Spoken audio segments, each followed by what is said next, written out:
আসসালামু আলাইকুম ভিউয়ার্স, সারা বাংলাদেশে এই মুহূর্তে ব্রয়লার মুরগিটা কেনা বেচা হচ্ছে 145 থেকে শুরু করে 162 টাকা পর্যন্ত। আপনাদের অঞ্চলে কত টাকায় কেনা বেচা হচ্ছে কমেন্টসে জানিয়ে দিবেন।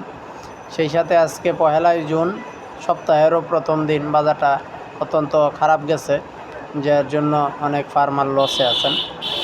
সোনালিটা 280 থেকে 85 টাকায় কেনা বেচা হচ্ছে, যেটা অরিজিনাল সোনালি।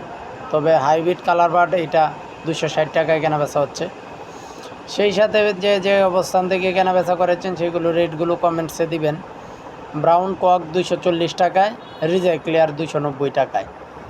আরও ডিমের বাজার আমরা জানিয়ে দিয়েছি শর্ট ভিডিওর মাধ্যমে, আপনারা সেখান থেকে দেখে নেবেন। বাচ্চা 28 থেকে 31 টাকায় এবং কিছু কিছু জায়গায় 36 টাকায় কেনা বেচা হয়েছে ব্রয়লার। সোনালিটা 32 টাকা পর্যন্ত, হাইব্রিডটা কেনা বেচা হয়েছে 42 টাকা পর্যন্ত এবং টাইগার কালার বার্ড সেসু এটা 62 এবং 52 টাকায় ডিস্ট্রিবিউশন করা হয়েছে।